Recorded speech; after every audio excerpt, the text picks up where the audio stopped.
Welcome, everybody. Thanks for joining us this evening. It's Friday. It's Friday night. I can't believe it. My name is Michelle Branch, and I'm proud to be the board president of San Francisco Camerawork.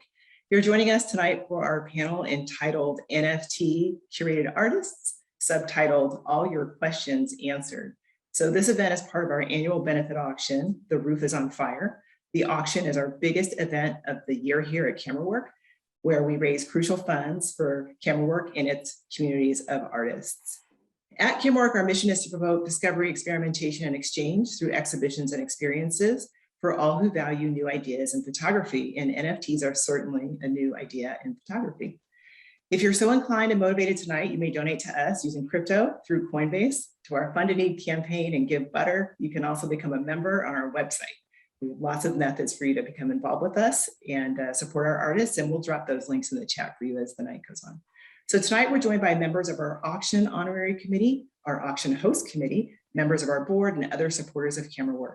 Thank you all for the great work that you've been doing to make our auction a success, and to our artists and panelists and the guests. It's really great to see you here tonight. Before we go further, I would like to recognize the original inhabitants of the land that many of us call home. We are called San Francisco Camerawork, and what is now San Francisco is located on the unceded lands of the Ohlone and Ramaytush peoples, to whom we owe a collective debt. We thank the indigenous peoples of the Bay Area for stewarding this land throughout the generations. We've all benefited from being settlers on this land, and we are, and I am, incredibly grateful. In the chat, please let us know where you're joining us from. You can include the present name of the place and the name of the original inhabitants. And you can look that up in a link that we'll drop in the chat. For tonight's event, in addition to our executive director, Olivia Las-Gonzalez, and our panelists, we are joined by our board member and auction chair, Jonathan Calm. Jonathan is the chair of the photography department at Stanford University, where he is an assistant professor of art and art history. He also happens to be the 2019 Larry Sultan Photography Award winner, and he will be joining and speaking with you later, helping to moderate the Q&A. And you can drop your questions in the chat as we go along. And now, I couldn't be more excited to introduce you to San Francisco Camerawork's brand new executive director, Olivia Las-Gonzalez. You'll have a chance to really meet Olivia tomorrow at our Curator's Coffee and Walkthrough, which again is tomorrow morning at 10 a.m., where she is going to be joined by special guests. So if you haven't yet registered, please do so, because you're going to be in for a treat. So now I'd love to hand it over to Olivia. Thank you. Have a great night. Thank you so much, Michelle. I am so excited to have joined San Francisco Camerawork, which since 1974 has always been on the forefront of the development and advancement of the medium. And this program is a great example. I want to thank all of you for coming and for your generous support of San Francisco Camerawork. Thanks too to Mark and the panelists, some of whom are calling in from many time zones away. Today, we learn about NFTs, which stands for non-fungible tokens. This method of buying and selling art makes it possible for artists to sell unique, one-of-a-kind digital artworks and retain control over their present and future sale. Tonight, we are honored to have a panel of artists that includes Chuck Anderson, Moyosore Briggs, John Diego, Devon Moore, Hasain Rasheed, Synchrodogs, and Raven Trammell. The panel is moderated by Mark Sabb. Sabb, who is curator, CEO, and founder of FELT Zine, has put together this panel for San Francisco Camerawork, which features several artists who will answer questions about their work and NFTs. Topics of conversation will include the precise nature of NFTs, best practices, the distribution and exhibition of this fledgling mode of artistic expression, and the philosophy and art world dynamics behind its development. The artists will each be speaking about their own work as well. Mark is an artist, curator, and creative technologist. In addition to being founder of FELT Zine, a creative studio and internet art collective dedicated to the intersection of arts, activism, community, and culture, Sabb is also a creative director and head of digital content and strategy at Yerba Buena Center for the Arts. He was previously the senior director of innovation at the Museum of the African Diaspora and established the museum's digital presence along with pioneering on-site implementations of augmented and virtual reality. Now on to the artists. Chicago-based artist, designer, photographer, and creative director Chuck Anderson established his artistic practice, No Pattern Studio, in 2004 at the young age of 18. Known for his surreal use of color and light, pioneering juxtapositions of traditional and digital mediums, and endless experimentation, Anderson has seen his work become highly sought after by a wide spectrum of brands and collectors. In 2010, at age 25, he was named a design icon by Computer Arts magazine. Now at 36, Anderson has had among his clients ESPN, Apple, Nike, Microsoft, the New York Times, Vans, Target, Burton, and the Chicago Bulls, Cubs, and White Sox. Anderson's piece, Places You Can't Imagine, has been widely circulated on the internet for years, often uncredited. The emergence of NFTs has allowed him to regain ownership of the piece, and after a 5-year stint as a creative director at an advertising agency, to fully return to focusing on the exploration of his own personal work and creative practice. Moyosore Briggs was born in Lagos, Nigeria. She is a recent graduate from the University of Arts, London, where she obtained her Bachelor of Arts in Photography. She began her art career as a self-taught event photographer and currently works as a photographer and model in London. Alongside her photography, Moyo's art practice encompasses writing and publishing. She worked as a contributing editor on multiple publications, as well as self-publishing her own written and photographic work. Briggs's current art practice revolves around photography and digital manipulation, self-portraiture in particular. Within her photography, she tries to find the beauty within the poor image. Her current work, her self-portraiture, fashion event photography, as well as her written work, focus on the intersection of self, individuality, fashion, and sexuality. Through imagery that is both extremely dark, but also vivid and full of color, she explores these themes in relation to herself and those around her. Devon Moore, aka Dev Moore, is a creative director of FELT Zine. Moore is a net artist, curator, creative technologist, and member of the FELT Collective. His work incorporates technology, modern-day youth experiences, personhood, music culture, and more all the while referencing components of tech culture. Hasain Rasheed is a native of West Oakland and credits his community as a big piece of who he is, shaping the artist he is today. Over the last 20 years, beginning with his work documenting musicians locally, his work at the Oakland Tribune and other media institutions, he is proud to have helped document important moments in history. Rasheed's photography spans from portraiture, landscapes, editorial and commercial work to vintage tintype portraits. He has always been interested in telling unseen stories. Published worldwide, Hasain's art and visual storytelling have helped illustrate community programs, the work of nonprofits, institutions, and business across the country. Synchrodogs is a duo of artists from Ukraine, working in mixed media photography and art direction since 2008.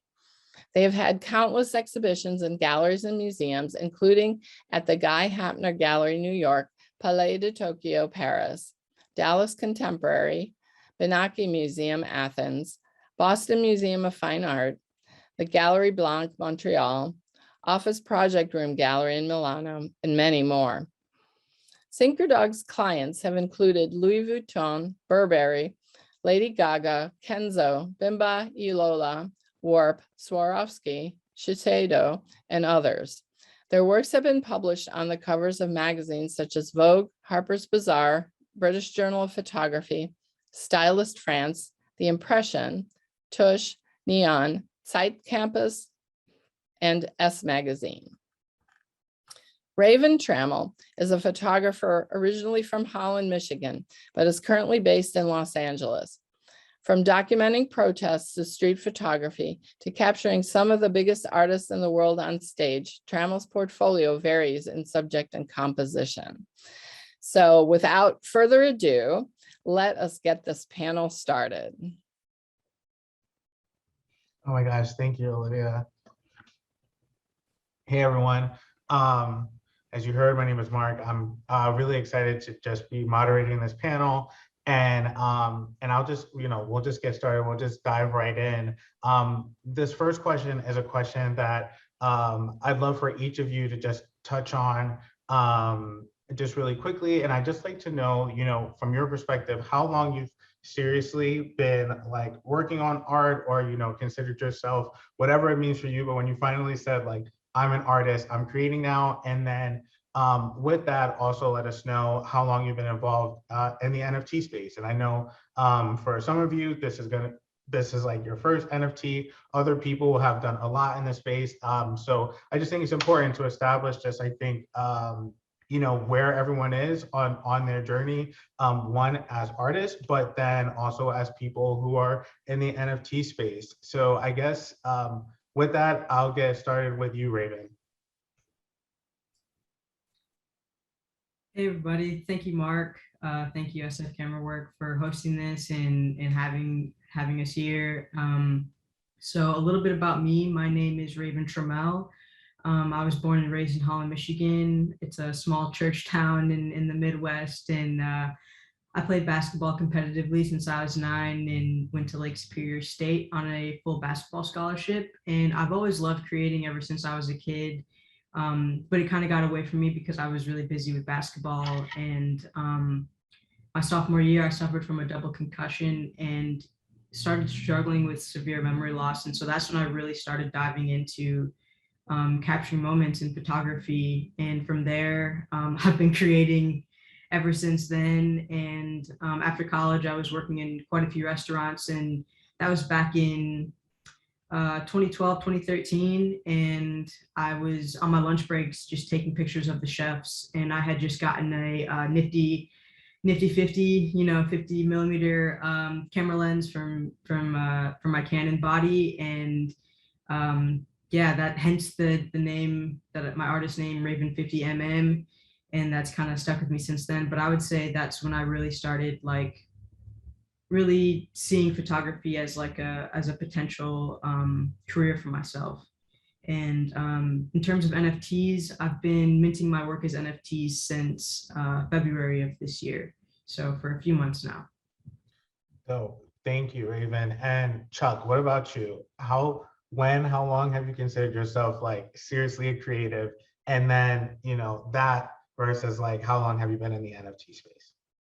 Yeah, I mean, I'm 36 now. I feel like I've identified really as an artist since I was a little kid. Pretty typical story of like growing up drawing and having a dad who drew all the time, and I thought that was the coolest thing in the world. I was, one thing that excites me right now is just like how, and this is a little bit off of what you're asking, but it ties back in, is I grew up loving sports, kind of, like as Raven was talking about, like there's a weird dynamic of being a kid in the 90s, liking sports, but also liking art. There wasn't a lot of room for both. You were kind of one or the other. You were kind of sports or art nerd kid, or, whatever, like other sort of like creative endeavor you were into. There wasn't a whole lot of, hybrid of those things. And what really excites me right now, and just kind of, something that's just really fun to see is just like, that's kind of all merging together, especially in this space. You're seeing so many different people participate. So, but just to kind of bring it back around to your question, I mean, yeah, my whole life I've drawn and I loved like basketball cards as a kid. And I think I looked at those and saw that as like something I'd love to do one day. I didn't know what that would look like, but I think in my mind, I was starting to see like maybe there's some potential of something illustrating or using photography in some kind of creative way. And so eventually got myself an illegally downloaded version of Photoshop when I was like 15 years old, and, from LimeWire or wherever, and, just kept up with like figuring out how to hack it until, they made it so that I couldn't anymore. But yeah, I mean, got started when I was 18. I didn't go to college. It was kind of like a money thing / parents, there was just sort of no push about college. My mom didn't go. It was just sort of this thing. I was like, I guess I'm not going to go, and sort of just fell into this got to do something, mode. So but just kind of one small project led to another, and started doing more of it. And I kind of found myself in a career. And then as far as NFTs go, I mean, obviously a lot has happened since then and now, but I was introduced to the concept of NFTs last November by D. Goins from Zora. He wrote me and said, "Hey man, have you thought about minting your work as crypto art or NFT?" And I literally remember I looked the other day, wrote back and said, "I don't know what any of these words mean." It's pretty amazing to see how far we've come. I think I minted my first thing on Zora in January, and then hopped on Foundation really early, and it's pretty much dominated my year ever since. So it's been quite the ride. So yeah, thanks for having me. Oh yeah, of course. And yeah, everything you just said resonates a lot. And that sort of domination in your brain is definitely a thing that happens to some of us. Moyo, I'd love to hear the same from you, just sort of like how long you've been making art, and then how long you've been in the NFT space. Yeah, so hi everyone, my name is Moyosore Briggs. So I grew up in Lagos, Nigeria, and right now I'm based in London. I would say unofficially, I've kind of been an artist since I was 13, because that was the age when I kind of decided in school that I was going to be an artist, like no matter what. But growing up in Lagos, I was actually studying to be a mechanical engineer, even though I was so young. I was like the youngest in high school as well for years. I graduated when I was about 14, 15 from high school. And really my goal in life, kind of like Raven and Chuck, I was on the route of becoming not sports, but like a scientist. And I don't know, at about 14, 15, I fell in love with photography, and I was really inspired by like a lot of Japanese photographers. And in Nigeria, it wasn't really a thing of becoming an artist, because this was about 2012, 2013. Being an artist was not a job at that time, especially for me being so young. But I don't know, I got it in my head that photography was the thing that I wanted to do.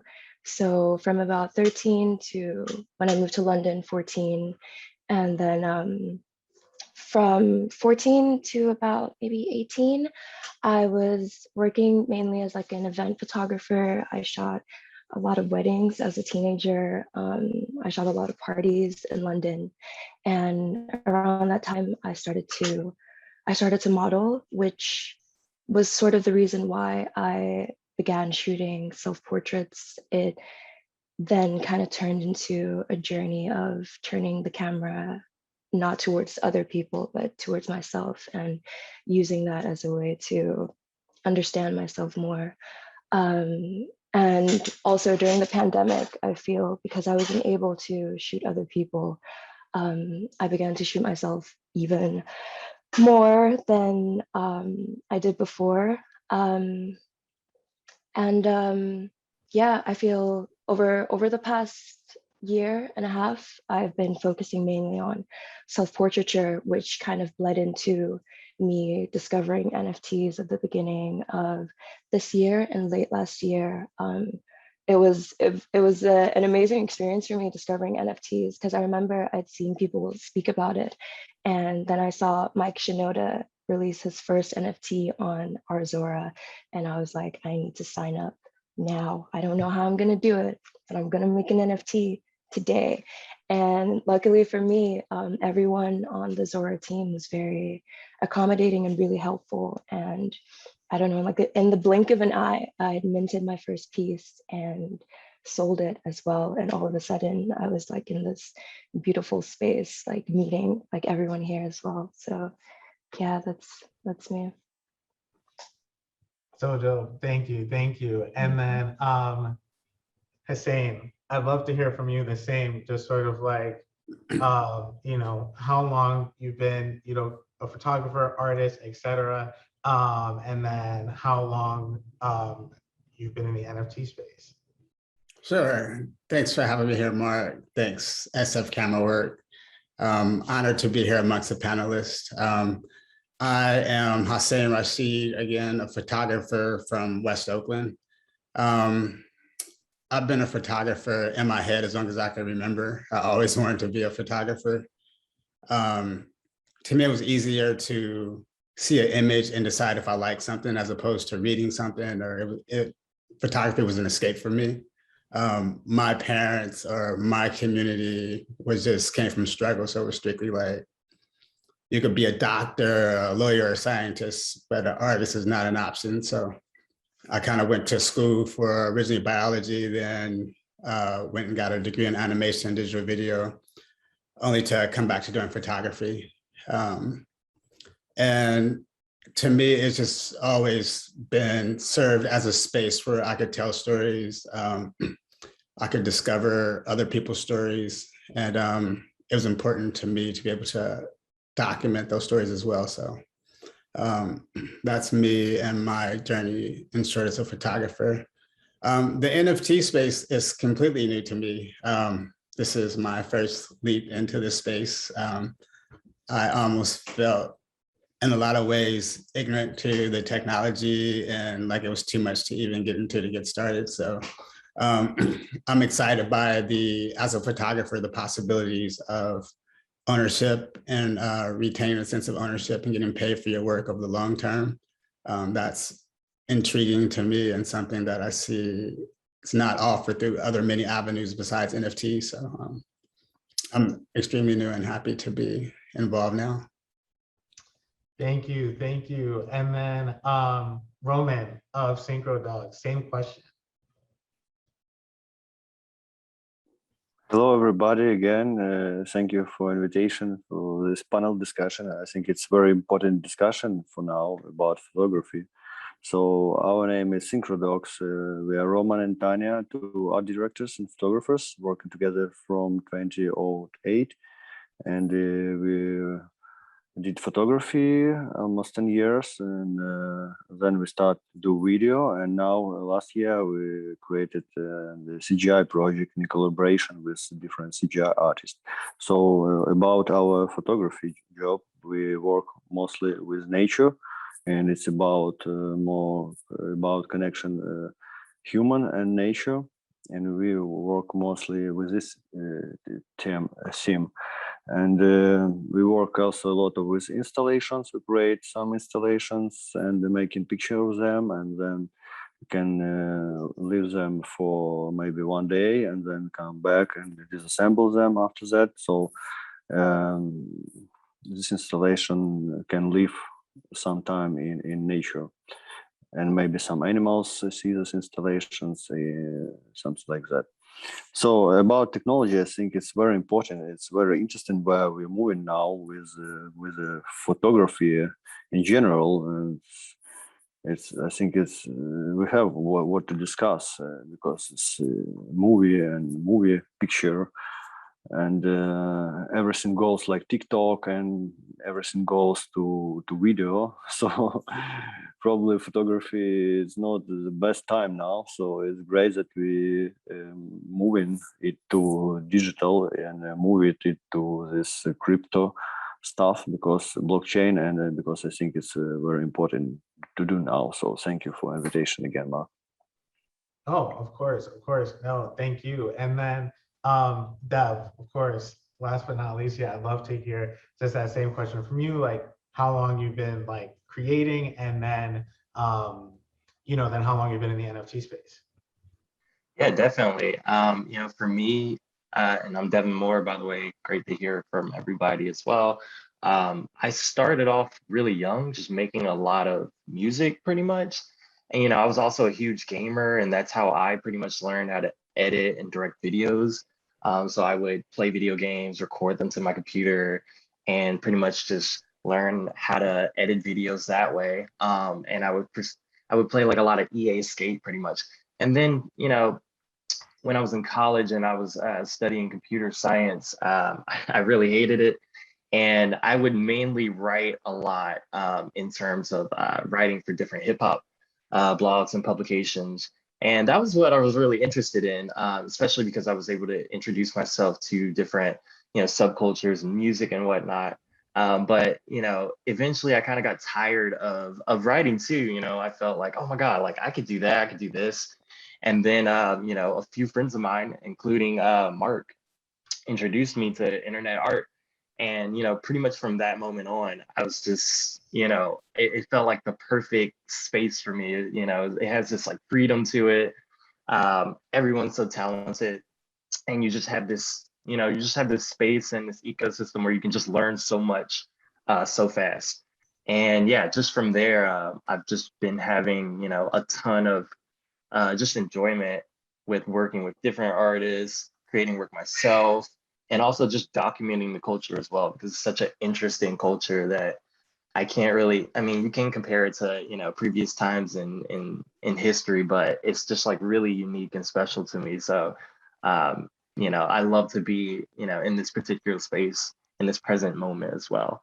And yeah, for the, when I got into the NFT space, I did a tiny bit of work on this FELT Zine exhibition. It was a virtual exhibition called Principia Discordia. And, I did mostly like digital strategy for it. But as I was, pretty much involving myself in that project, it was just really interesting to hear about all these entities that existed already. It was such a super rare, and just, the way that people were using their digital wallets to interact with, the next phase of the internet. That was just mind-boggling to me, and it just sent me down, the rabbit hole that we all fell into in terms of the NFT space.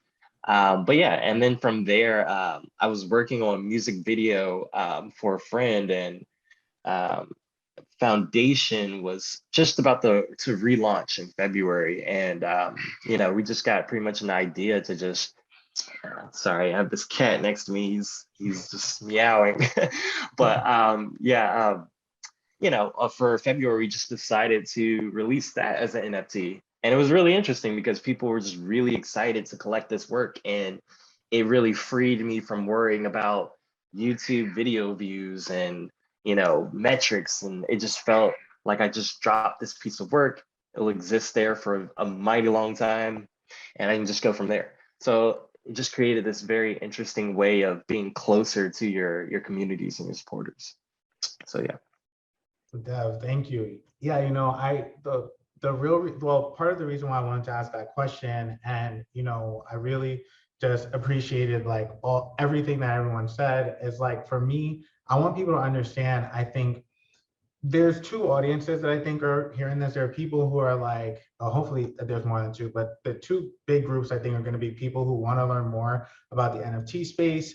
And then there's also people who, I think especially when this goes online later and when this lives on, as we share it, there's people who know about our work. And I think for a lot of us who are in the NFT space, there's an audience who only knows us for like NFTs. And then some people are like shocked when you're like, I've been making art for like years, and like, yeah, I'm doing this now, and maybe this like can actually support me to a certain level. So I do a lot of this, but like, I've been making art forever. Like I've been drawing, I've been doing whatever, I've been taking photos for like my X amount of years is how I grew into being myself, And so I think that for all of these groups, both of these groups, is important to understand, like, whatever you're doing, whatever you're creating, you can also get into NFTs, right? Like there is there's a lane for everyone. And there's also this sense of, I think even if you're doing something that you don't see in the space,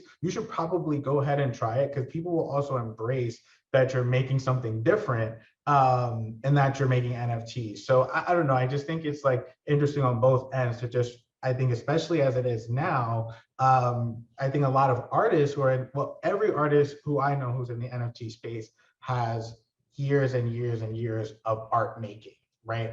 Especially significant art making and creativity. And I just think that's important to note, because sometimes I think that gets a little sort of mixed up.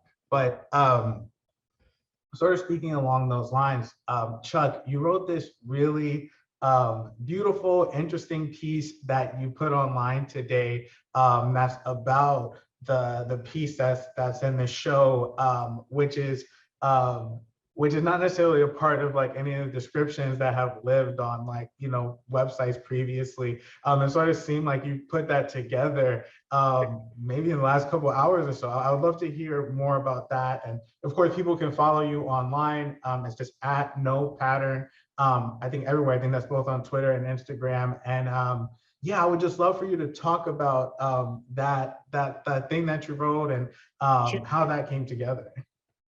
Yeah. I wrote that a couple weeks ago. Whenever I submitted the work, after I submitted the work to you guys, I've been thinking a lot about writing as a practice, as a visual artist, and I think it's something that generally is a little overlooked.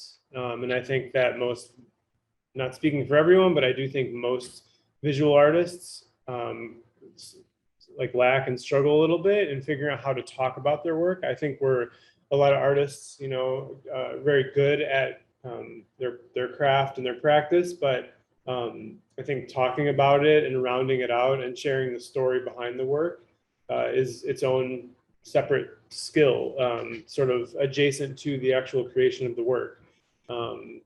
And it's interesting, like, because I think, you know, most of my work for my career thus far, up until this year, for the 17 years prior, was pretty dominated by client and commercial work.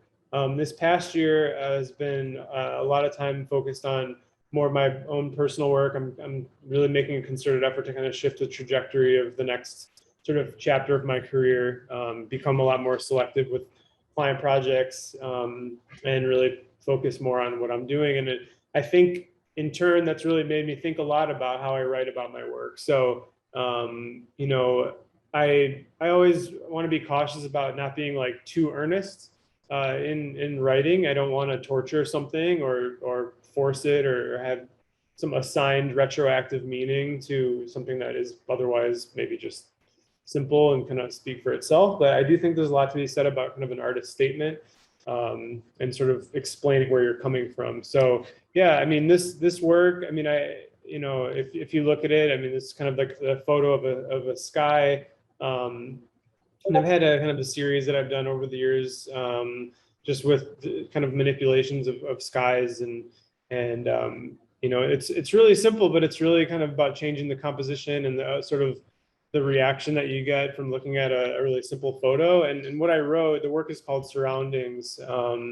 And, you know, essentially wrote about how we all take photos of sunsets and cool clouds. And we probably all have, like, if you scroll through, I feel like all of us probably have photos of nice skies on our phone. And then it's like taking a photo at a concert, like, or a video at a concert, like, are you ever going to watch this again? Like, well, like, why are we doing, like, it's just sort of like this, like, instinct. We just like have to do it. And then like, and then what? Like, do we ever revisit that stuff? So I've tried to revisit some of those old photos of mine and kind of, you know, pay attention to them and sort of revise and rework them, to kind of twist them from just becoming almost what I feel like becomes stock photography in our own photo, like in our camera rolls, and kind of inject some nostalgia and sort of like new emotion into old images that otherwise are sort of whatever on their own, one of a bazillion photos. So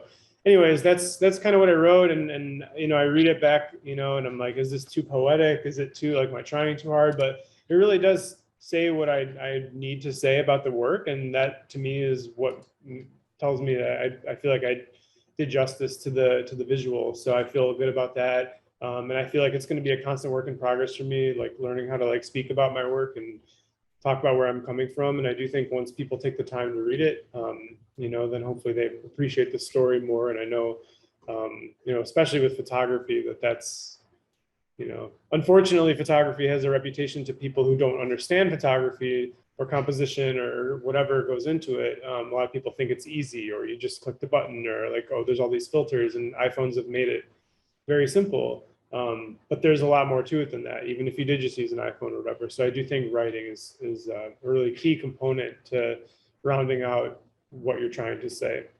So. Oh, that's super dope. Thank you. I think, No, I totally agree with a lot of what you said, and just even the idea of sort of like working on the process of talking about your art and writing about your art as something as like artists should have in like their arsenal of tools or whatever. I do think that like that's really key, especially with NFTs where we're uploading our work a lot and adding descriptions to them, right? Yeah. So that's that just goes a step even deeper, because a lot of times when I'm putting up something, I always ask myself, like, should I give an interesting description? Should I just give the details and let the art speak, you know? And it's hard to understand, you know, and some of it is experimentation, which is dope. Yeah, absolutely. Yep. Totally. Yeah, I appreciate the question though, and I think I'm eager to hear you know, and see kind of, it got a lot of reaction when I tweeted about that, just the idea of writing. And a lot of artists responded kind of like, man, it makes me feel really kind of vulnerable. I think I'm a bad writer. I'm really great at my practice, but I don't know how to like talk about it. So it's something I've been thinking about a lot more, as I sort of feel like I'm exposing, you know, more of my own work and less kind of hiding behind client stuff, you know, something I think about a lot. So totally. And Raven, similarly, another surprise that I got, a pleasant surprise, was that this piece, which is included in this auction, is a part of a whole series that you're working on. And so can you talk about that series and sort of all the stuff that you minted at like once, and then of course the piece that's in this show and the placement that it has amongst all these other pieces in the series as well? Hey, yeah, I can. Thanks for the question. Yeah, so the piece that I entered into the auction is called Morrison Hotel Fire Number 10, and it is part of a micro collection from this photo series. This is the final piece of the photo series, so there are 10 total, and they're all minted on foundation. And yeah, this particular piece or this series was shot just up the street from my apartment. On this particular day, I was actually working, and my partner, who's always like just so encouraging and supportive when it comes to my art, and even just like me in the rabbit hole of NFTs, it's like I'm sure all these artists can agree. NFTs is just like it's like a constant. It doesn't ever stop because we're in crypto, and so it's global, you know. So everybody's tapped in. You go to sleep. People in Africa, people in London are waking up, and you know, it just never stops. And so, so yeah, big shout out to my incredible girlfriend there.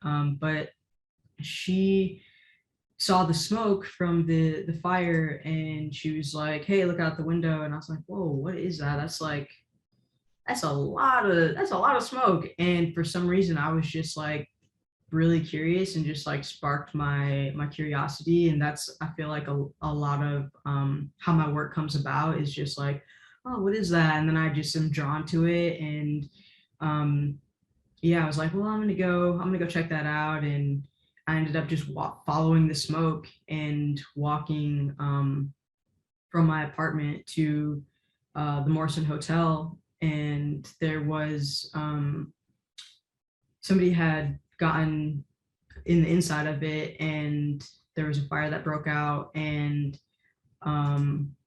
yeah, I was just there just taking pictures. I was getting as close as I could. I remember a couple of firefighters were like, all right, you gotta like, you can stay here and take pictures, but you gotta kind of chill out and stop getting so close. And but I that's kind of just like how my process is, though. I see if I'm drawn to something and it moves me, it will literally move me to go and capture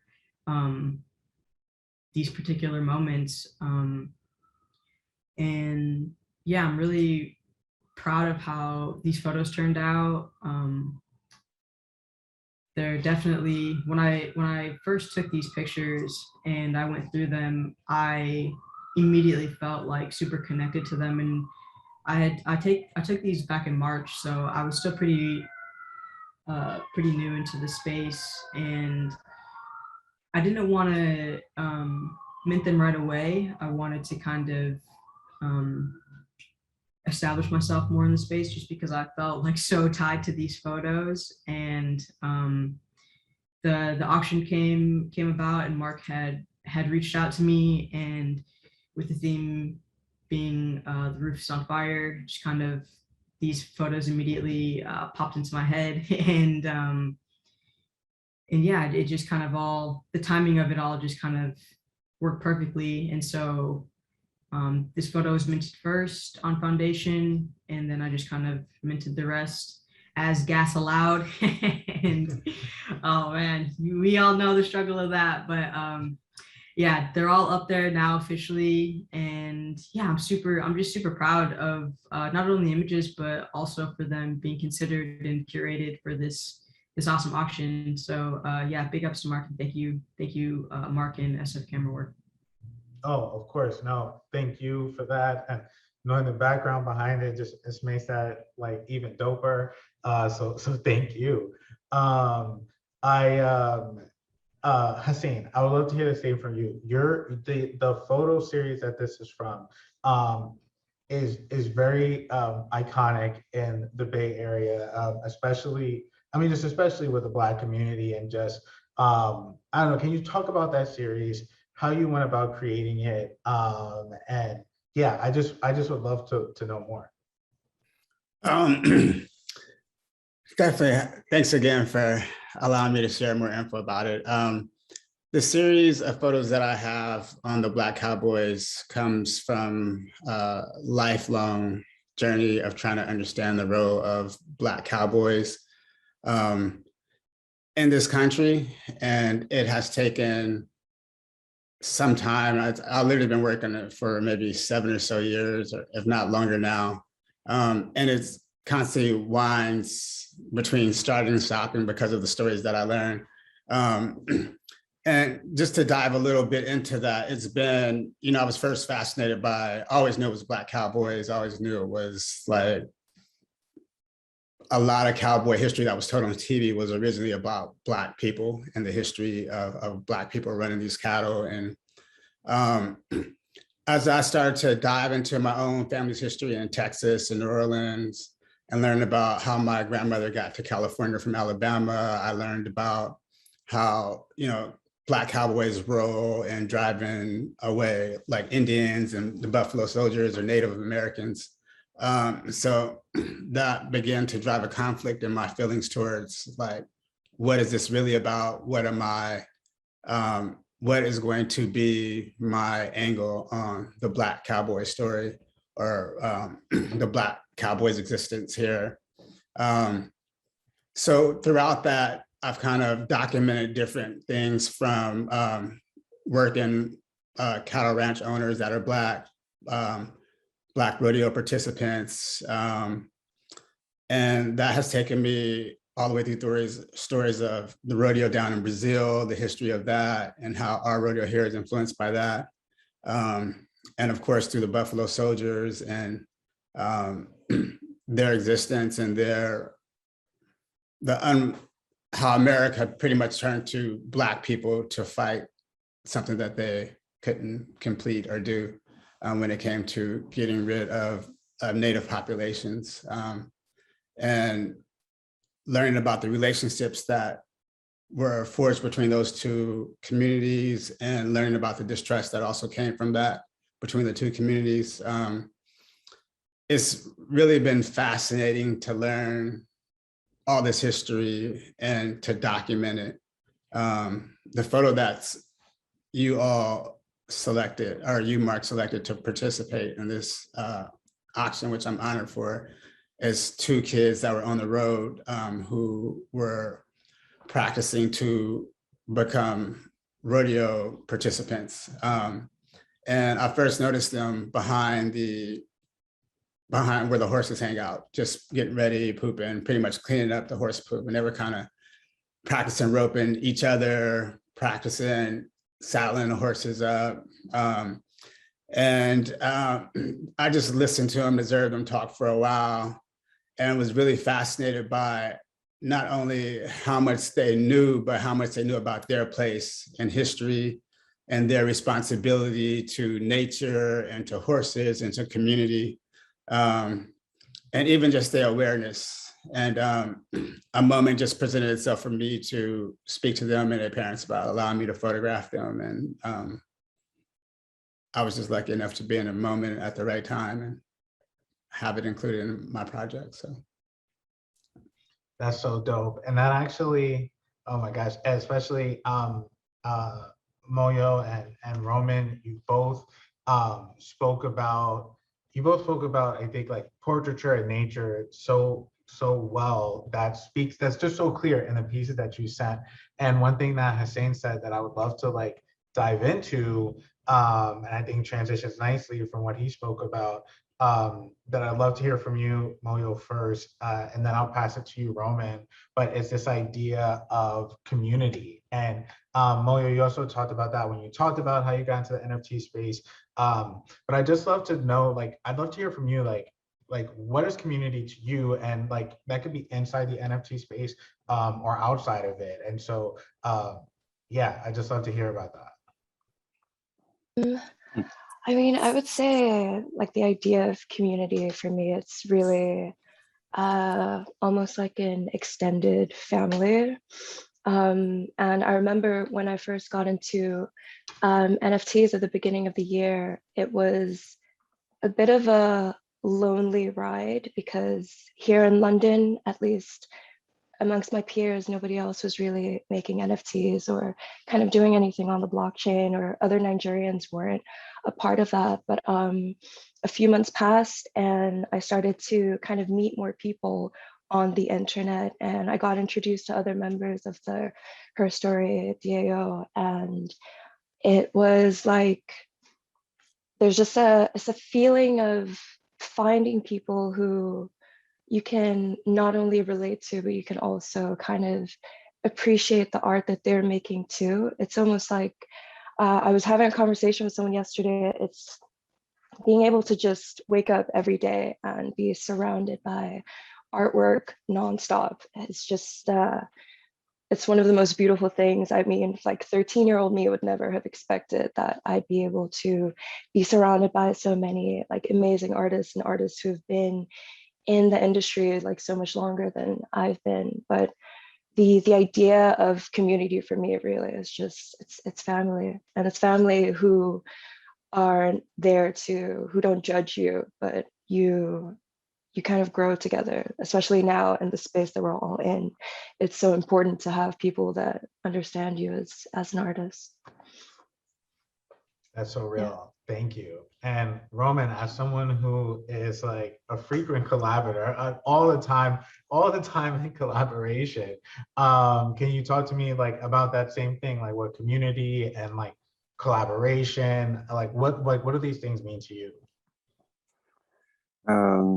Yeah, about community is very interesting because of this COVID situation. I think that NFT community and crypto community grow very fast. I mean, this online community grow very fast. It's very interesting. And our picture from Inner Garden project is connected with this too, because it's recreate our mood and feeling of how this COVID situation give you some time to go to be with yourself and go deep inside and find some inner garden and think about it and feel it. And about NFT community is very interesting. I really want to connect with this, with it more, to understand this community, to go to San Francisco and to meet some people from this community. I think it will be interesting. I hope somebody from community watching us right now. So hello, NFT community. Yeah, thank you, Dev. I think you're someone who lives in the world of community and community building in a lot of different ways. So can you speak about like what that means? And because I know, of course, you're very deep in NFT communities as well. Can you give your take on them and like maybe even how to be involved with them for people who are like on the outside, who are like I want to know more about the NFT world. I want to see what the community is like. Like, how would someone even do that? Yeah, definitely. At least from my perspective, I think that, with a lot of digital artists, they're at least a majority of them are coming from a space where, they usually can't do, art full time. They're either working as a graphic designer or a user experience designer or something similar, for an organization or a company that might not respect them for their creativity, but just for their skill set. And that is obviously a problematic, but at least with NFTs in regards to community, the few spaces and few platforms and ecosystems that have facilitated a space for artists, especially visual artists, to join together and to at least respect each other's work. Because even a few years ago, it would be darn near impossible sometimes for a digital artist to be included in most of in many of the museums that we might visit and whatnot. But yeah, just I think it was really interesting in regards to digital communities where um, digital artists were able to come together and respect each other's work and honor each other's work. So at least with community, I think that that's a really important aspect in this day and age for digital art. And at least for NFTs, to answer the second question, if there's a person that hasn't been introduced to, the NFT space or crypto art or, decentralized networks and the combination of them all together, I think uh, I don't know if this is the greatest answer, but I feel like just exploring and trying to find somewhere to start or a good resource to really just learn or just see what's going on is the best way to go about it. I feel like even with most of us on this stage, that's kind of how we were pretty much introduced to it as well. But at least now, I think there's a lot of opportunity for someone to jump in and really get a better start. Because even in February, or for some people in 2020, or and a few people in 2018, 2019 and everything, it took a lot of trial and error. Sometimes you might try to create one type of project and it's your expression, but it might not connect to the people that you want to connect to or the community you want to connect to. But I feel like now we have a lot of different templates and a lot of different pathways that people can take. So some people might choose to facilitate their own custom contracts. Some people might want to join a centralized platform. And all of these routes have their pros and cons, but at least there's an opportunity for choice now. So people really have the chance to just design their own, I guess you would say, like, artistic expression and the way they want to express it and the way they want to showcase it on the web. But yeah, So, and in terms of research, oh, go ahead. Sorry. no, sorry, not to cut you off, but I just wanted to ask you because I think especially just sort of what you said about jumping in and stuff like that. Um, like, what would you say to someone who feels like it's too late to get into the NFT space, or like, it was buzzing in like November when a lot of us like start to jump into it, right? And like, oh, now it's buzzing again. I guess like if right, but maybe not to the same level as it was, in January or something like that. So what do you say to someone who feels like, oh, I think it's too late for me to come into NFTs, or like, I don't know how my work would translate?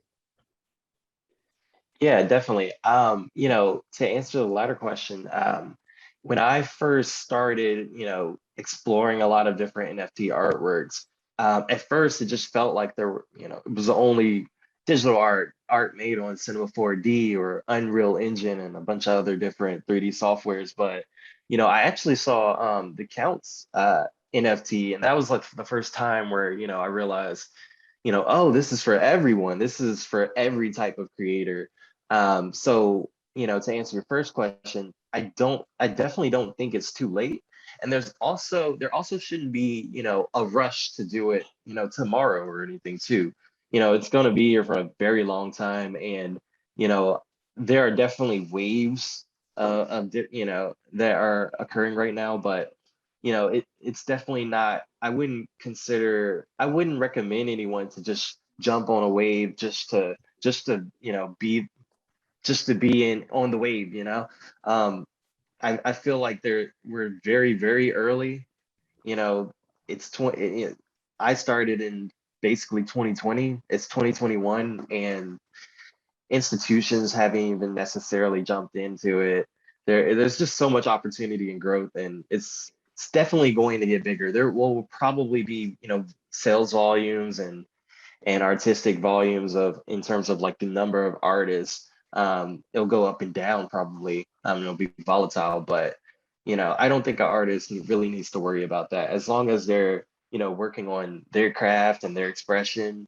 If you take your time with your work, just as you should, that's the most important thing, because NFTs they'll be around forever. I feel so. Yeah, just in regards to artists or just any creator that wants to join the space. Yeah, I definitely feel like any time is a good time, and even if they don't necessarily want to create an NFT and they want to stick to physical work, that's good too, because now I feel even physical works, especially in this day and age, are sort of being valued more as well. So Yeah, I know either what you mean, especially from like emerging artists. It's like this feel like, oh, people are buying NFTs, you have more opportunity to print your work, sell prints as well. Yeah, like it lifts all boats. I think thank you for that perspective. Hasain, Is I it think okay if I add? Oh, I'm so oh, sorry please, to cut please, in. Moyo. And by the Um, way, I should also say that Moyo is the count, and that's who Devon was referring to that was- when he spoke about that. So sorry, please, Moyo, go ahead. No, it's okay. Literally just to piggyback off of what he said as well. I feel what I've noticed, at least over the past few months, like people who believe that they've missed the hype of NFTs, I think they're basing their interest solely off of sales or the money that they can see passing through.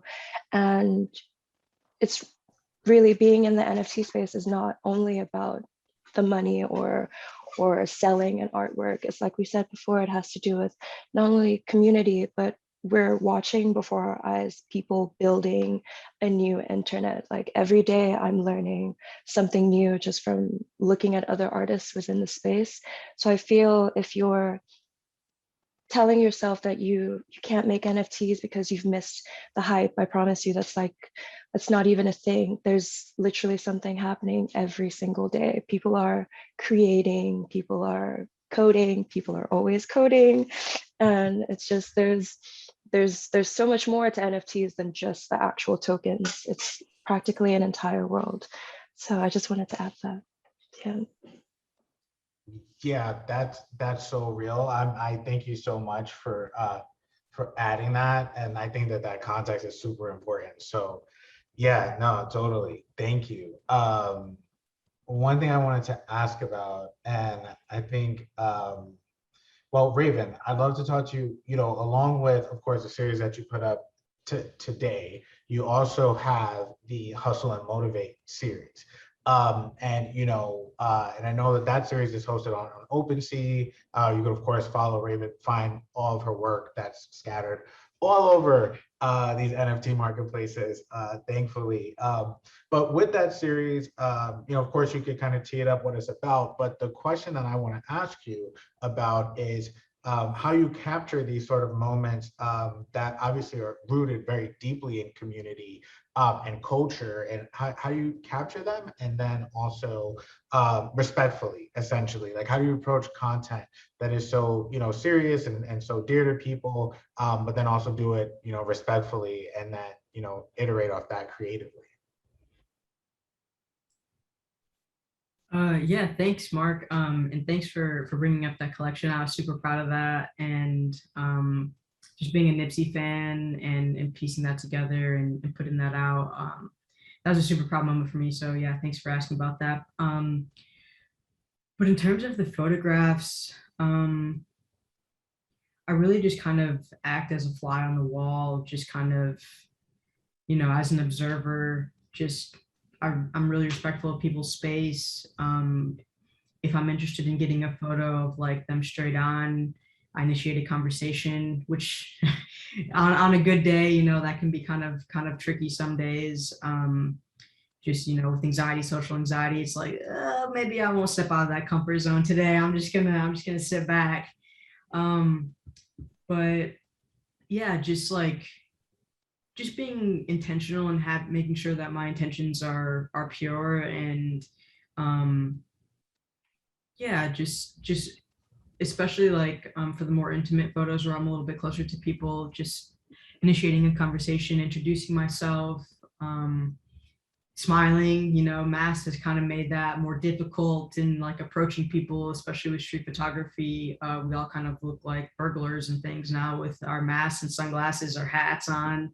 Everything's covered up, but just really, just I guess being mindful and thinking like, how would I want to be approached if somebody wanted to take a photograph of me? And with Hustle and Motivate, there's quite a few photos that were taken at a community event at Creed Academy. And yeah, those particular photos are pretty intimate. There was like a camp going on or the community event, but it was basketball related. So that was just like, already near and dear to my heart. And so, yeah, I guess just kind of like reading how people are feeling too, just kind of, I really just try to act like as a fly on the wall, though. I'm not trying to be a distraction or necessarily interrupt anybody. But yeah, the collection of one-of-ones in particular are,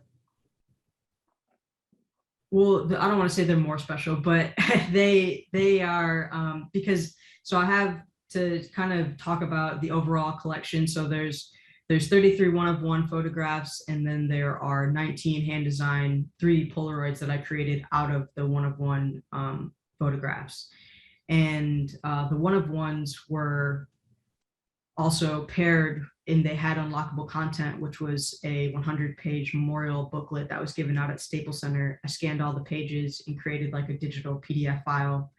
But the sales of one-of-one, 20% of those are being donated to Creed Academy in addition to the secondary sales. So that collection is essentially tied to Creed Academy, forever. And I hope to do that with more of my work, especially for example, SF Camerawork now, Morrison Hotel Fire number 10 is now connected to SF Camerawork forever with the split that was created. So I think that's like a cool way to not only mint your work as NFTs, but also start onboarding community. And now Creed's about to get a MetaMask wallet, and they have a gifted students program. So we're talking about starting to mint some of the students' work, and it's just like this whole exciting thing that's happened now, just because I reached out and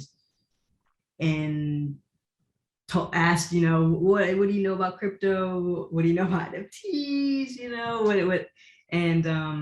But I think that's just like a cool and a special way to kind of get community involvement, and as well as like continuing to educate and onboard people within the space. Totally, very dope. Thank you. And Roman, similarly, you've recently released a new collection called Jelly Pals, which I love, which I've also been like shilling to people in Discord. But bigger question is sort of what drives what inspires you to like experiment in the NFT space and try new things like that on top of like the art and the photography you've previously been doing? Yeah.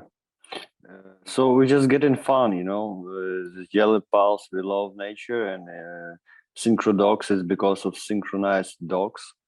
So we love dogs and animals, and that's why we created the Jelly Pals. Also, we're supporting the animals in shelters with these projects. So when somebody will buy the NFTs, we will support the dogs, and sometimes we like, you know, buying foxes, wild foxes from hunters and etc, like, and giving them new possible life, and love these animals, and sometimes go to them and watch them like, so we're just getting fun with these jelly pals. Yeah, like, it's cool that you like it, but anyway, but about this technology, in the end, I don't understand. I need to check if it's working or not. Like, it's online, but I don't know. Is it possible to buy or no? It's sometimes it's no button or to buy it. So I need to check it. This OpenSea still need to dig it, this problem. Well, but I think even you saying that brings up something that's really important, which is that, like, we're all trying new things all the time, right? We're like, oh, I'm gonna make a collection, or like, I'm gonna learn. Like Chuck, I think you started to do work on like your own smart contract. Am I right about that? Yeah, I mean, I didn't develop it or anything, but I worked with a company called Manifold, and they basically build smart contracts. And yeah, I mean, I was fortunate enough to get introduced to them, and they set me up with one that I used for an auction with a gallery here in Chicago a couple months ago. I don't know anything about how the mechanics of it work, or Solidity and sort of the inner workings of the smart contracts. I have pretty limited knowledge of it, and that's certainly kind of like a next more technical, I guess, part of this conversation, certainly. But it is interesting because I think it's sort of causing a lot of visual artists to take an interest in coding and in just, I don't know, things that maybe we're not otherwise interested in. I do not consider myself like, I'm not a web designer, I'm not a coder, I'm not a developer, I'm not particularly smart with things like that. I really do feel like I am an artist at the end of the day, like a visual artist.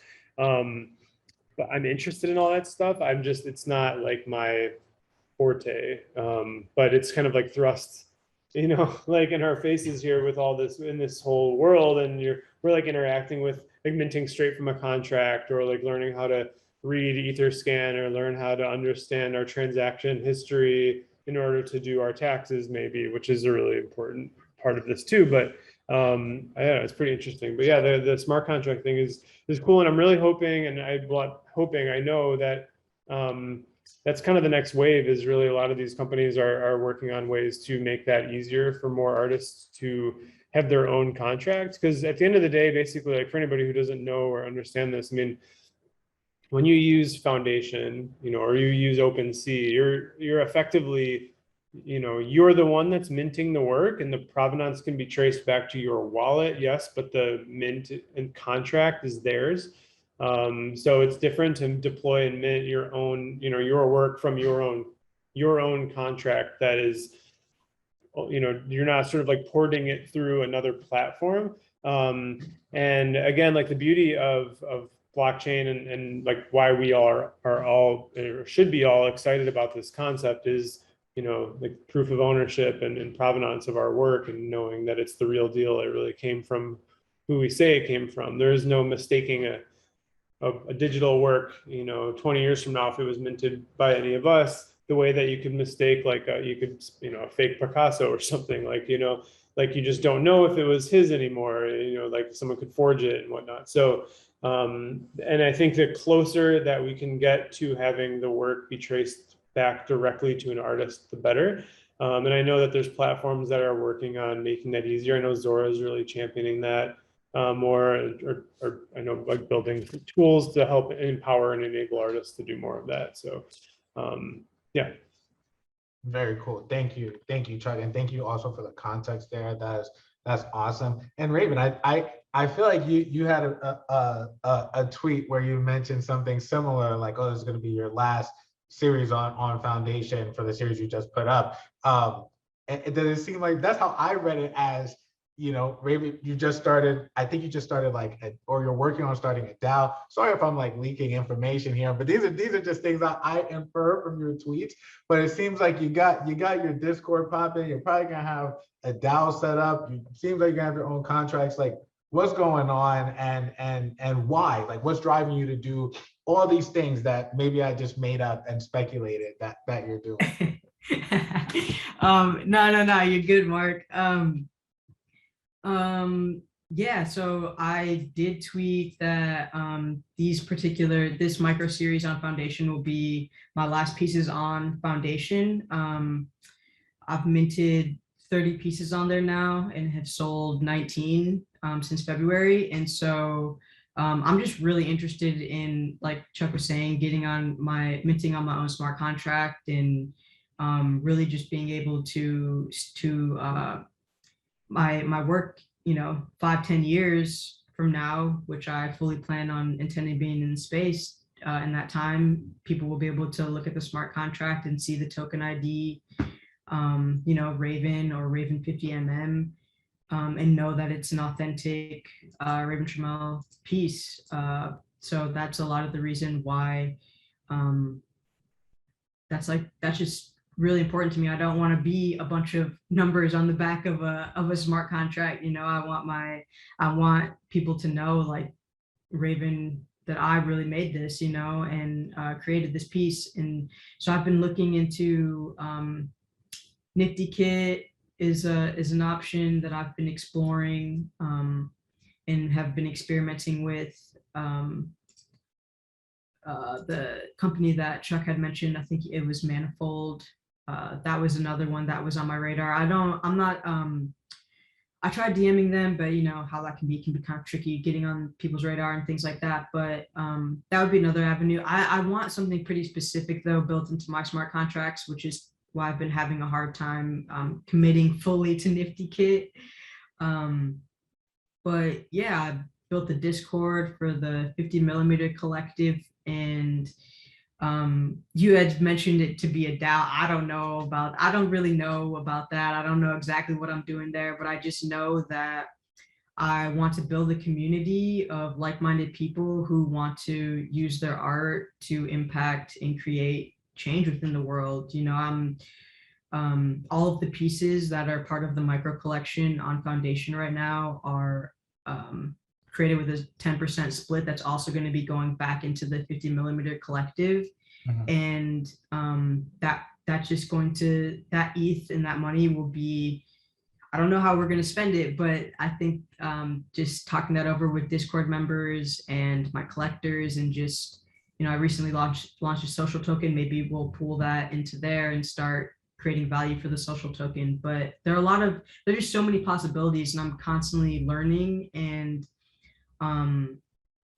thinking of new ways to kind of integrate the tech into the work that I'm creating. And it's just super exciting because I love to learn. So that's what makes the space for me even that much more exciting, is like there's always something to learn. Every day you can wake up, and whether it be smart contracts, or a month ago, I wasn't even opening the Discord app. Now I'm on it every single day and like, hey, what's up, guys? What are you doing? I'm looking up bots and adding bots to my Discord. And it's just like, it's really crazy how quickly not only the space can evolve, but even just like you as a person or even as an artist can evolve within the space. So yeah, it's super exciting. It's really, really exciting.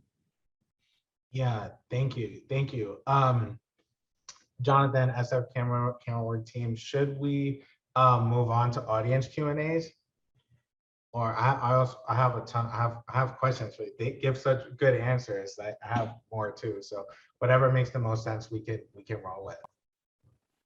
Hey, Mark. Hey, everyone. I see that all the panelists are handling the chat beautifully well, like just amazingly well. And I think this conversation is great, what you're doing. So I'm cool with you. If you got some more that you want to put out there, I'm good with that. Okay, cool. Yeah, I'll just run through a couple. I know we're coming up on on time anyway pretty soon. And I just thank you all for, making time on a Friday, of course. So just like, yeah, just thank you everyone so much for being here. One thing that I want to touch on, and I'm interested to hear, especially like what this means from all of you in the different ways that you approach your art, and especially even with minting NFTs. And I'd love to start with Moyo. Like I think a lot of people find out about NFTs, especially this audience, finds out about NFTs through like a lot of times digital art being sold, right? Or a new way of selling art.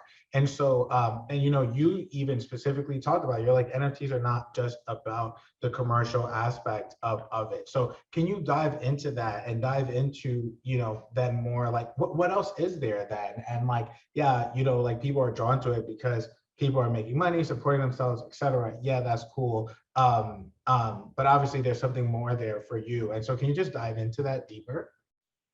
For myself, I would say I'm still somewhat learning every day. Like every day within the space is a new day where I'm finding out something more, kind of like what everyone was talking about, like in regards to the smart contracts. For example, since I've gone into the NFT space over the past few months, I've been learning how to code so hard. Like I feel like I could just put like junior dev on my CV at this point. It's like every day for me, it's, how do I say? It's,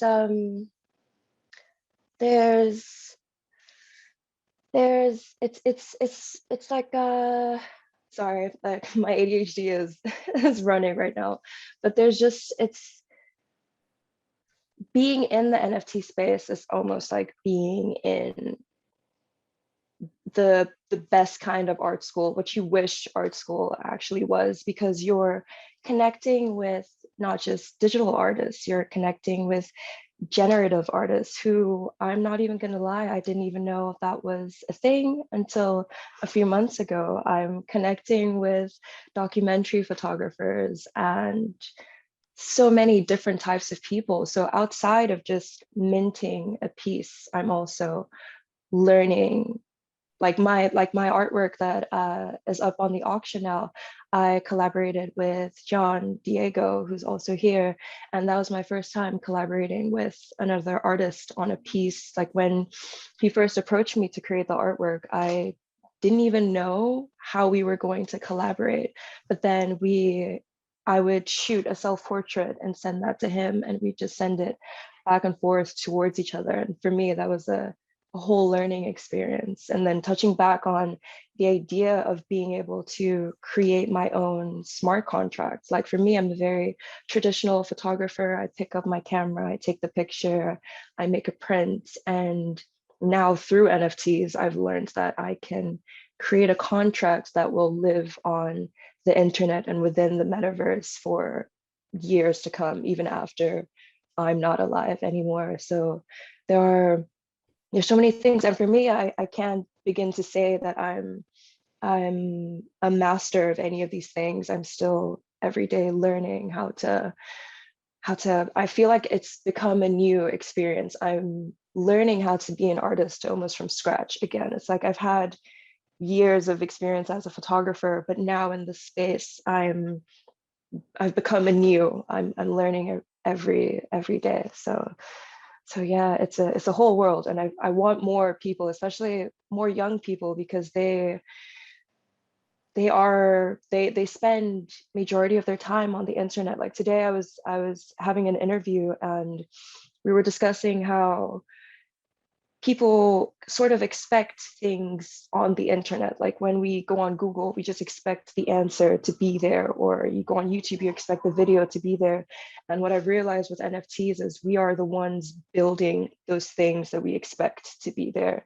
And I want more people to kind of realize that if you want something, or you want to make something or create something within the NFT space, or within the blockchain or the metaverse, like all those things are quite literally possible.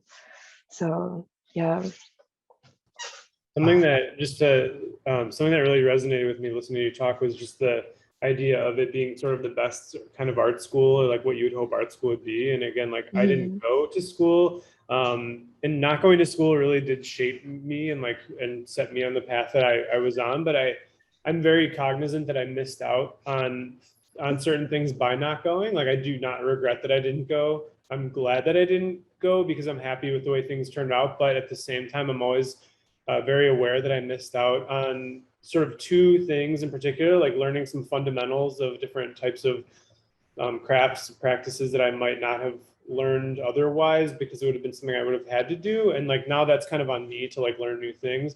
But the other part of it is the community part of it, and is meeting people who are sort of both like-minded and maybe not so like-minded, who you just sort of like rub shoulders with, and you come from different backgrounds and different walks of life, and end up in a room together or in a project together. And you know, I've been pretty pretty plugged in on the internet, you know, since I was probably about 15, you know, so like 21 years of my life now, I've been in different, you know, design communities, early like web design forums, or like graphic design, like, you know, communities and of all kinds, you know, over 20 plus years. And I've never felt the energy even remotely like it is right now, and the kind of concentration that it's at right now.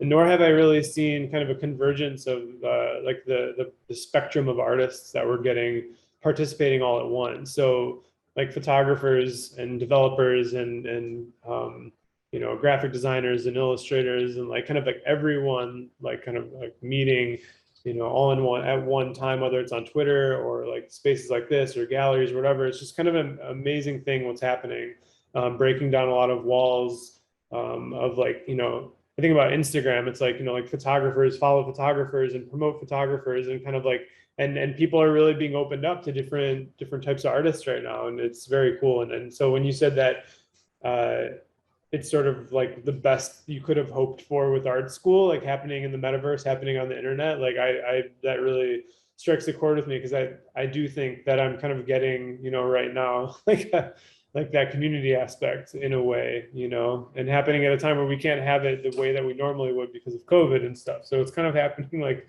at this sort of like cursed but perfect time. So. Yeah, you know. I mean to say, sorry. No, please, no, Moyo, please. Literally, as someone who did go to art school, which was, I promise, you didn't miss anything. That was the weirdest 3 years of my life, really. And I feel with places like art school, organizations like art school, which it's a business rather than an educational system or anything.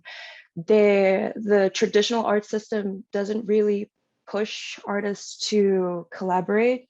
And it's also something that I've noticed as a model as well. Like when I go on set, the photographers are in the corner setting up, the videographers in their corner doing their thing. And then there's just you, the model, just standing there like, I hope there's food on set today, guys. And for artists or people coming from like that traditional space, it's the concept of being surrounded by artists like constantly and creating. It's not something that's really taught to us. So for me, especially like you said, coming into the NFT space and like being able to talk to a developer and give them an idea, and they're like, yo, we can do this right now. It's been such a trip, and I feel like more people need to come in and like really enjoy and experience that too. Oh my gosh, totally. I'm so glad you said that. That's what I was going to say, but you said it a lot better than I would have. And I think it's important to understand too, you know, we're talking a lot about creatives because we are creatives, but like pretty much everyone here also collects art in so many ways. And, you know, we collect art physically, we're buying NFTs. And I think that that's another thing that's really powerful around the community. And I think it's been mentioned, but you know, I would say for a certain type of NFT artist or creative that makes NFTs, probably like 90% of their sales are other creatives who they've bought things from. And there's like this cycle that's like really healthy around artists supporting each other.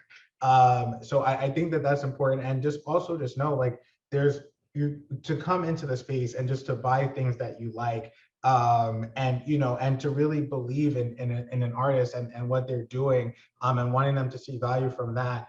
That's extremely important. I think that like when Chuck talks about the space online, with there being programmers and writers and all these different types of creatives, you'll be surprised when you get into the NFT space how important the collectors are too. And these collectors have personalities. Sometimes they're in the drama too. Sometimes it feels a little like WWE, but it's fun. But there's also really healthy, really kind, nice, collectors who, that's primarily what they do. And I think for people who have a background where maybe they've been buying art previously, maybe they consider themselves a collector. I think the idea of collectors who understand when an artist is trying to make a statement, or maybe even and I think of course a lot of what's happening in NFT space is about dismantling systems, but I think that there is also something about people who understand form, as Chuck was saying, or people who have a deep appreciation for art, and what has been. I think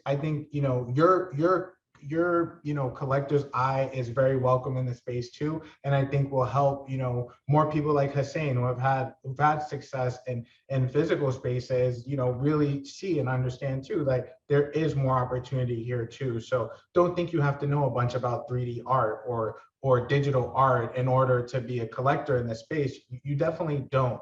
And I think especially over the summer we've seen just a massive amount of love and of I would say even just like a level of photography NFTs that have gained, I think, in respect, but also just the things that people have done and minted online have really been special, and have, I think, created like a new movement and excitement within the NFT space. That's really dope. So I just also wanted to throw that out there and just let people know that the collector is very important in this space, and the supporters, and just the cycle of giving, the way that all these artists have extremely generously given to SF Camerawork by being a part of this auction. That really is the spirit of NFTs. And as you hear, like, all of these artists are talking about other ways that they've donated to other, organizations. And this is a part of what's happening here, donating to animals, donating to, academies, et cetera. Like this is just what it's about. And it's when we talk about the resources, it's really a lot of ways about sharing. So thank you all for being here, like supporting SF Camerawork. They're accepting donations in crypto, which in itself, I think, is just forward thinking, and there's so many organizations and nonprofits that should be doing that, that are not. So yeah, I thank SF Camerawork for having me. I thank all of you, the artists, for being here. As I've said, and I'm going to keep saying, y'all are like literally my favorite photographers. I felt like I was the luckiest person in the world when my son was born. I was like holding him, and then like around that same time, all of you had sent me emails saying yes. And that was like, I was like, this is my life. I wanted to pass out. So thank all of you for being a part of this. And of course, thank you, Jonathan, Christina, Michelle, and Olivia, and everyone at SF Camerawork for giving us this platform. Thank you. And thank you for inviting us, Mark. Thank you for conversation. Yes, thank you so much. This was really awesome. And thanks to all of you who participated and stayed up incredibly late, early into the morning to be with us. We're really grateful for all of this great information. Yeah, thank you for having us. It was a good conversation and nice to meet everyone. Yeah, thank you for having us all. Really, thank you. Thank you all. It was so great to learn from you all as well. Thank you again. Yeah, it was great seeing everybody, hearing everybody who we all are messaging, typing to all day and online. And yeah, big ups to SF Camerawork. Mark, thank you all so much. Yes, and I would say, like, no, like not even to be that person, but follow all of these people on social media. You will learn so much about the space, some of like my favorite pieces in my collection. I found like Heaven Computer because Chuck was tweeting about it. Things I found out about because like her story that I probably found out from like Moyo or Raven. Like there's just so much great things happening. If you want to know what's up, follow all these people. Devon is a superstar in the space. All of these people are amazing and are just for several different reasons. You should follow them and you'll learn everything you pretty much need to learn about the space. So. And we also have lots more great programs coming up. So check our website at sfcamerawork.org and click on the auction tab and you'll see programs and come and join us for more programs. Bye, everyone.